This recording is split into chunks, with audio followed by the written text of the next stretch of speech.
So, Rooks, who's Sabrina? What happened to her? What happened is, who was Sabrina? Who is she? All right, Sabrina is somebody that I met this summer in back home, and soon after we started talking, this is when I had all, I think 6 of the kids at the house, and I was realizing that it's not really possible to be social with all these children. So I can't leave them there at the house to go do shit and meet new people and meet new friends or women or whatever. So I'm like, all right, well, she's got kids, I got kids. She's a cool teacher. How much of a weirdo could she be? So I didn't. Weirdo? Weirdo? Yeah. Or just a bad person, and you don't think that somebody who's a school teacher and a parent is somebody that's going to mean you any harm.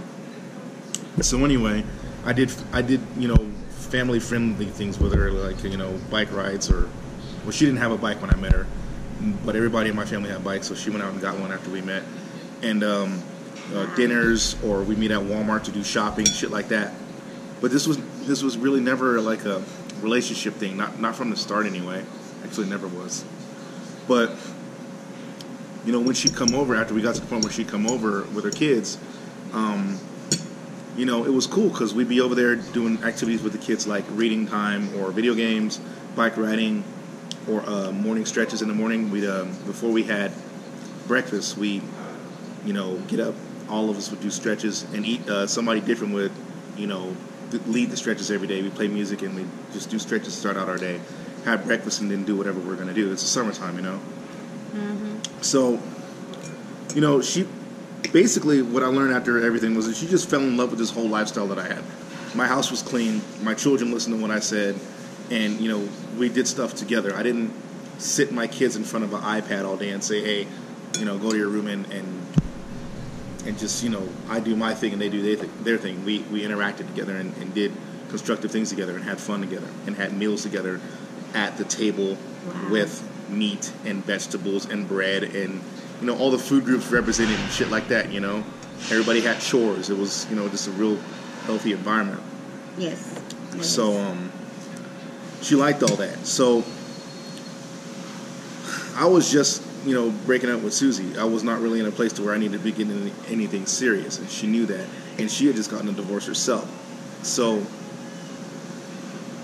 I'm not really a good storyteller verbally, so I'm just going to go ahead and ruin this now. But I apparently made the mistake of boning her. What? Yeah, that was apparently what I did wrong, and that was what allowed her to, go ahead and do everything that she did. So what happened was, and this was like weeks after we had met too. It's not like something that happened right away because it wasn't really what I was interested in.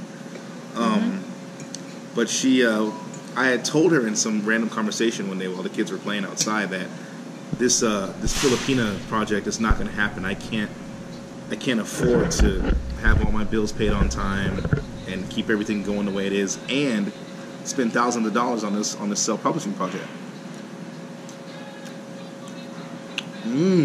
Cheat weekend. So good. What happened? You're just eating your chocolate cake. Yeah.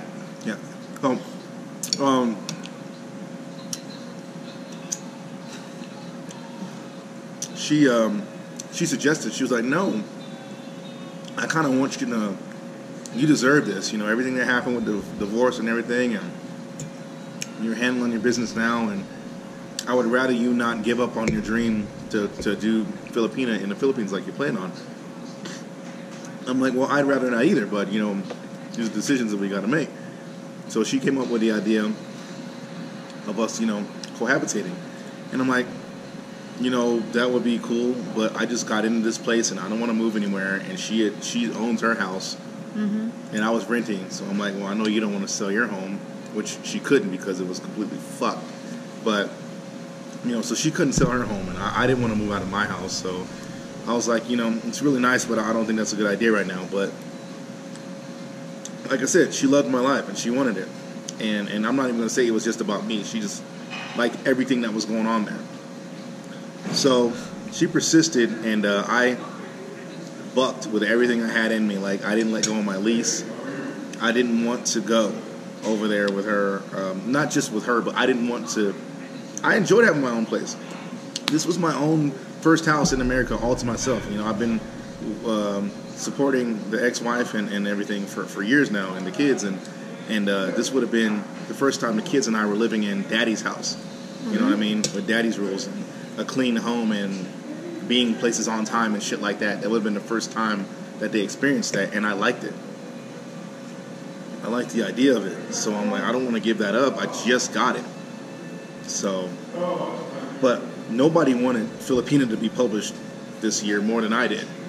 So her giving me this idea and, you know, really pushing the idea wore on me, and of course, I succumbed to it, and at the very last moment, because I held on for dear life. Every day she'd be asking me, have you moved out of your house yet? Have you moved out of your house yet? Have you made a decision? I'm like, nah, I'm just still weighing the options. And in my gut, it was like, not a good idea, but I wanted to publish my book. And at the time, I just really didn't think that she was a very untrustworthy person to have around my kid, or unsavory person to have around my kid. Why I really didn't. Huh? Why? Like I said, she was a mom, she school teacher. She seemed really good around my kids when I was there. So I don't know. It was irresponsible. I guess I didn't know her well enough. Then again, people I've known for over 10 years I don't know well enough to have around my kids either. It's like, when do you fucking know, really, Not to do things the way I want them done and the way I do them. So, either way,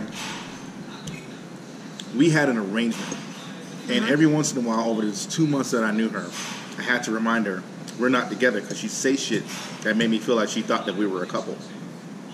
And I'm like, you remember, our agreement was, I help you with money, because she, as a school teacher, I think she brought home like maybe $2,900 a month, plus the money that she got from her ex-husband for divorce. Just for daycare. He paid for daycare, and she had food stamps, stuff like that. So, but her expenses were like $300 or $400 more than what she made every month.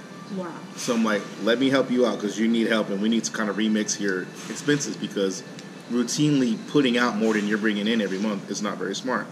And I'm not the most financially smart person in the world either, but at least I know that. That. That's why I said I had to give up on Filipina this year, because I knew there was going to be too much out. So we agreed on that, and financially, I told her, I'm not going to be able to help you with anything until October, until I start working, until after the show, because everything has to go to the show. She's like, I know that. That's why I'm offering to help you. You guys just come here. Let me help take care of you. Help take care of Jackson while you're gone. Yada, yada, yada. So she knew everything. She knew we were not together. She knew that, I wasn't going to be able to help financially until after the show, which I did anyway. I paid $500 to fix her shower. I got food for her daughter's birthday party. I got her son some shoes, all kinds of shit. It's not like, even though I said I wasn't going to be able to help, that I didn't. I still did when I could. So, on top of the few times that I had to remind her that we weren't together, when I went to the Philippines, I posted a video kind of like this on Facebook Live with this young lady that I met at the book fair. And we just happened to go to dinner together on my way to the airport. So I get all these crazy text messages from Sabrina. You cheating bastard. I caught you.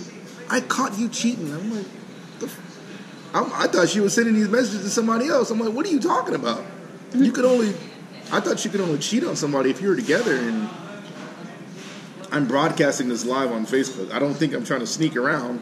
I'm single. I'm divorced. I'm not with anybody. She's just going off about how, well, yeah, none of that matters because we live together. And I'm like, that's not the thing. You just don't get to flip the switch in your head and say that we're together all of a sudden just because you think that we're together. So I'm like, okay, I need to get home as soon as possible because she's lost her fucking mind. So over the next 2 weeks, we had argument after argument about how she felt like basically we were this fucking couple and that she had the right to say that we were together and I cheated on her. And she started to show who she really was, and who she really is a fucking crazy fucking psycho. She hit me. Wow. Like, she legit, like, What? And I'm like, She made you like a punching bag? Yeah. Yeah. Kind of thing? Oh yeah, she beat me up real Ooh. bad. Still got bruises and Nasty. everything. But yeah, no, she's a fucking nutcase, man. All the while, she's trying to turn my friends against me. She's sending naked pictures to her ex-husband. What? Setting up booty calls and shit like that. You know, because she had been going through my phone. So I'm like, let's go through phones. We're going through phones, so let's go through phones. I go through her phone, and it doesn't take long. Boom. Send up a booty call. Talking shit about me. One of who I thought was my best friend, this girl named Cammie, they're both talking bad about me, like really bad. She doesn't even know this girl. And they're just talking bad about me, like I expected from Sabrina, but Cammie, I've known her for over a year, and I thought we were really good friends, and this girl was calling me a bad dad and shit like that. Like, I'm a bad dad, right? And just this previous Christmas, around this time last year, I'm buying Christmas presents for her kids. For Cammie's kids, I'm buying her kids Christmas present because her husband wasn't giving her enough money for child support, and she didn't make enough money herself. So I'm from Turkey. Not only am I sending my ex-wife money, but I'm sending her money for Christmas presents. And she's like, "I'll pay you back." I'm like, "No, don't pay me back. We're friends." And then 9 months later, I'm a bad dad, and I'm a womanizer, and I'm a liar, and all this other shit. And I'm like, it's unbelievable. You're crazy. Yeah, unbelievable. So. She was setting up this booty call. I wrote about it and posted some text messages of screenshots about what she was saying about me in that last blog that I wrote called "The Sob Stories Women Tell." Mm-hmm. Yeah. That was her. That was Sabrina talking about how I got head from 3 different women and recorded it and all this other stuff, which is not true. I wish it were, but it's not. And she, when I finally got it to the point where I was moving out, thank God I got a place to stay for me and Jack. And during this time, after I found out how psycho she was, I slept in Jackson's room, and I didn't let her be around him alone without me there.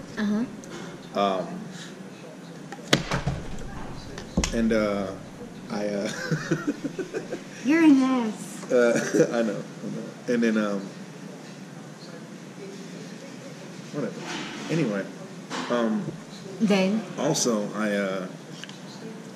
you don't want. When I'm moving out, she's like, I'm skipping a lot of stuff that I'm forgetting about. But on the way out, she had managed to get into Jackson's room and just like she had made some picture frames with pictures of my kids in them and stuff to kind of make them feel welcome at the house. The girl's got to be schizophrenic or bipolar or something, because on one hand she was really nice and really wanted to make a similar thing, but then she's a fucking psycho. So when I went in there to get my son's stuff, when I'm moving out, I got the U-Haul truck outside, and like she had thrown all these pictures of my kids, not me, of my kids, on the floor in Jackson's room, with broken glass and stuff. So it's like she had already shown that she cared very little for Jackson. Like one of the text messages that I saw was about how she was complaining how my son always followed her son around. She was also saying that Jackson had hurt himself playing at a friend's house, but she's like, Jackson hurt himself, but we're not going to tell his dad. That was one text message that I saw. And just, it was just so bad because, I felt really bad because, I left Jackson alone with her while I went to go work a short contract, there in state at home. But even if it was just after school. And the fucked up thing about it is I got videos and pictures of me and her kids together. I never mistreated her kids. I treated her kids just like I treat my kids. And it's just her kids are not bad. She's a bad mom. So, the whole I'm not gonna eat my vegetables, I'm gonna spit out food and all this other stuff, it's not the kid's fault, it's her fault. She's one of those moms who feeds her kids, chicken wings and french fries every night and shit like that because they don't eat vegetables and fruits. She's like your stereotypical textbook, I don't have time to be a mom, single mom, but I'm going to go online and make it seem like I'm like the fucking mom of the year and shit. But you go to her house and her son's room is a fucking mess. She doesn't, when she comes home, you think she'd have time for her kids. She's on her room, she's on her bed texting while her kid's walking around watching YouTube videos, like unfettered access to the internet. You don't give a 7-year-old an iPad and with internet access and just say, go crazy. But all day long, Mom, can I use the iPad? Here, yeah, go for it. She used the iPad till it's dead. And then after that, it's like, Mom, what do I do? Go play the Xbox. Like, there's never any time spending there. But they had the nerve to call me a bad dad. You know, it's just, it's sad. But it was really bad. The whole situation ended up bad, and I was just really glad to get out of there. And the text messages that she sent me afterwards were the funniest part. Like, you're a pathetic excuse for a man. You need to learn how to stand on your own 2 feet and shit like that. And I'm like, bitch, when I met you, I was doing better than you, and I had only been standing on my own 2 feet for 4 months. After I just given my ex-wife everything, and I'm already doing better than you in 4 months. You know, I don't know what it is. I don't understand. You got the house and the car from your ex-husband, and you got food stamps, and your ex-husband pays for daycare. How is it that I'm the one that can't stand on my own 2 feet? Wow. You know. So it's just unbelievable how people can be just so two-faced. I just don't understand it. And I just feel bad that I fucked up enough to bring my kid around somebody like that. And the issue was that we were supposed to have an arrangement. And I've talked to girls about this since then. They're like, yeah, she was crazy and all that, but, you know, basically it's my fault because I laid some wood to her. It's my fault. Because women can't act right if they have sex with you. And I would take that from a woman of virtue. But when I met Sabrina, she had already told me that she had fucked 7 guys that summer. Wow. This summer. 7 guys in the summer. Because she was in a relationship. Like 2 months of summer. Summer's not that long, right? Wow. 7 guys. Sabrina. Great job. Because she used to tell me that she had her kids in this after-school program. So school gets out at 2:55, but he can be in his after-school program till 6. So she gets off at work at 4. Instead of going to get her son after school, she'd go have a little after-school fun and then go get her kids. So that's how she was able to fit in 7 guys as a single mom. But when it comes to why isn't this done, or why don't you spend time with your kids, or why is it that your daughter's in speech class instead of you working on it yourself?